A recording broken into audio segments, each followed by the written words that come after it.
आज का यह क्लास 1913 का गदर आंदोलन से संबंधित एक कंप्लीट क्लास है। इस क्लास को देख लेते हैं तो इससे संबंधित दूसरा कोई क्लास नहीं देखना पड़ेगा। चलिए क्लास शुरू करते हैं। गदर पार्टी की स्थापना किस वर्ष और किस स्थान पर हुई थी? इसका सही आंसर है ऑप्शंस बी 1915 में लंदन में। गदर आंदोलन का इतिहास भारत की आजादी की लड़ाई में एक स्वर्णिम अध्याय है। इसकी स्थापना 1913 में अमेरिका के सैन फ्रांसिस्को शहर में की गई थी। शुरुआत में इसे पैसिफिक कोस्ट हिंदुस्तान एसोसिएशन कहा जाता था। इसका उद्देश्य सशस्त्र विद्रोह के माध्यम से भारत के ब्रिटिश राज से मुक्त कराना था। यह उन भारतीयों का समूह था जो कनाडा और अमेरिका में मजदूरी करने गए थे, लेकिन अपनी मातृभूमि के लिए उनके दिल में देशभक्ति की आग जल रही थी। गदर पार्टी के प्रथम अध्यक्ष कौन थे? इसका सही आंसर है ऑप्शंस बी मोहन सिंह भकना। गदर पार्टी के संगठन को मजबूती देने में बाबा सोहन सिंह भकना की भूमिका सबसे महत्वपूर्ण थी। वे पार्टी के प्रथम अध्यक्ष चुने गए थे। उन्होंने अमेरिका और कनाडा में बसे भारतीय कामगारों को संगठित किया। भकना जी का मानना था कि गुलामी की बेड़ियों को केवल कलम से नहीं बल्कि हथियारों के जोर पर तोड़ा जा सकता है। उनकी सादगी और दृढ़ संकल्प ने हजारों युवाओं को इस गदर आंदोलन की ओर आकर्षित किया। गदर पार्टी के संस्थापक और मुख्य रणनीतिकार कौन थे? इसका सही आंसर है ऑप्शंस बी लाला हरदयाल। अगर सोहन सिंह भकना पार्टी की आत्मा थे तो लाला हरदयाल इसके मस्तिष्क थे। उन्होंने पार्टी के महामंत्री के रूप में कार्य किया और आंदोलन की पूरी रूपरेखा तैयार की। लाला हरदयाल एक मेधावी विद्वान थे जिन्होंने स्टैनफोर्ड यूनिवर्सिटी में भी पढ़ाया था। उन्होंने अपने ओजस्वी भाषण और लेखों से विदेशों में रह रहे भारतीयों के मन में क्रांति का बिगुल फूंका। उनके प्रयासों से ही गवर अखबार का प्रकाशन संभव हो पाया। गदर पार्टी के मुख्यालय का नाम क्या था? इसका सही आंसर है ऑप्शंस बी युगांतर आश्रम। गदर पार्टी ने अपना मुख्यालय सैन फ्रांसिस्को में बनाया था, जिसे युगांतर आश्रम का नाम दिया गया। यह नाम बंगाल के प्रसिद्ध क्रांतिकारी समूह युगांतर के सम्मान में रखा गया था। यह आश्रम केवल एक कार्यालय नहीं था, बल्कि क्रांतिकारियों के रहने, ट्रेनिंग लेने और गदर पत्रिका छापने का केंद्र भी था। यहाँ से निकलने वाली विचारधारा समुद्र पार कर भारत के कोने कोने तक पहुंची थी और ब्रिटिश सरकार की नींद उड़ा देती थी।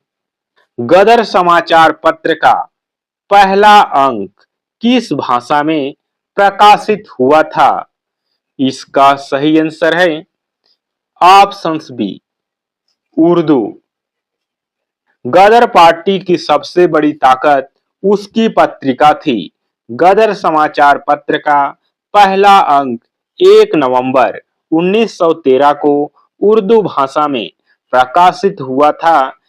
इसके बाद इसे पंजाबी, हिंदी, मराठी और गुजराती जैसी कई भाषाओं में निकाला जाने लगा।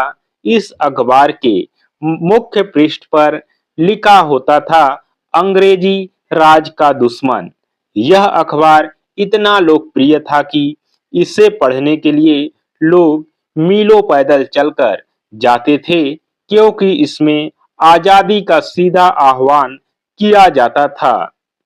गदर पार्टी के सबसे युवा और उत्साही नेता कौन थे, जिन्हें 19 साल की उम्र में फांसी दी गई?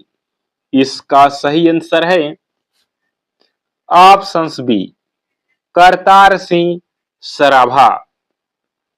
करतार सिंह सराभा गदर आंदोलन के सबसे चमकते सितारे थे। जब वे अमेरिका पढ़ने गए तब उनकी उम्र मात्र 15 साल थी। आंदोलन शुरू होते ही उन्होंने अपनी पढ़ाई छोड़ दी और पूरी तरह समर्पित हो गए। वे गदर अखबार के प्रेस में काम करते थे और रात रात भर कविताएं लिखते थे। बाद में भारत आकर उन्होंने विद्रोह का नेतृत्व किया। उन्हें मात्र 19 वर्ष की आयु में लाहौर जेल में फांसी दी गई। शहीद भगत सिंह उन्हें अपना गुरु मानते थे। 1914 की कौन सी प्रसिद्ध घटना गदर क्रांतिकारियों के लिए उत्प्रेरक बनी?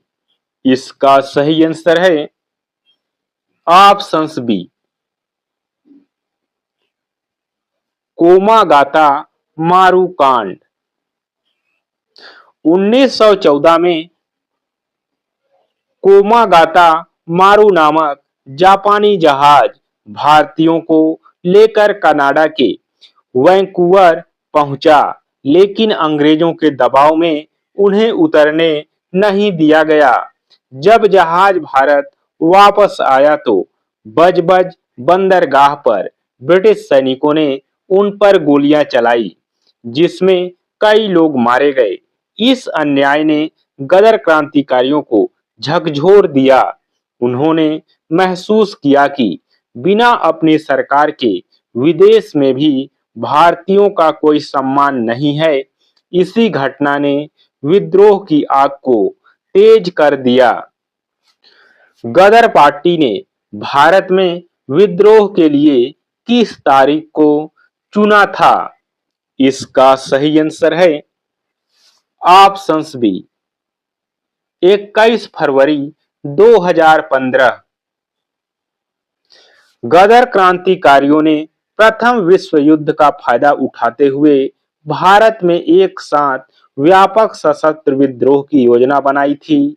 इसके लिए 21 फरवरी 2015 की तारीख तय की गई थी। क्रांतिकारियों का लक्ष्य फिरोजपुर, लाहौर और रावलपिंडी की छावनियों पर कब्जा करना था।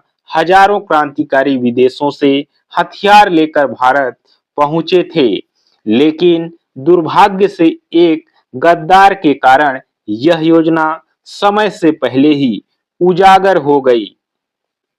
वह कौन सा मुखबिर था जिसने 21 फरवरी 1915 के विद्रोह की जानकारी पुलिस को दी थी? इसका सही आंसर है ऑप्शंस ए, कृपाल सिंह। इतिहास में कुछ नाम गद्दारी के प्रायः बन जाते हैं और कृपाल सिंह उन्हीं में से एक था। वह गद्दार पार्टी में शामिल हो गया था, लेकिन वास्तव में पुलिस का मुखबिर था। उसने विद्रोह की पूरी योजना की जानकारी ब्रिटिश अधिकारियों को दे दी। जैसे ही अंग्रेजों को पता चला, उन्हें लाहौर और अन्य शहरों में क्रांतिकारियों की धरपकड़ शुरू कर दी। इसी वजह से 21 फरवरी का महान विद्रोह सफल नहीं हो सका और कई वीर सपूत गिरफ्तार कर लिए गए। गदर विद्रोह के दौरान पंजाब में सक्रिय रहने वाले प्रसिद्ध क्रांतिकारी नेता कौन थे? इसका सही आंसर है ऑप्शंस बी, रास बिहारी बोस।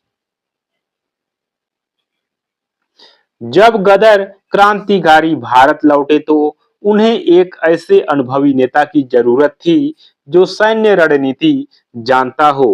रास बिहारी बोस ने यह जिम्मेदारी संभाली। वे बंगाल के क्रांतिकारी थे, लेकिन पंजाब आकर गदर नेताओं के साथ मिल गए। उन्होंने ही बम बनाने और सैनिकों के बीच विद्रोह फैलाने की योजना का नेतृत्व किया।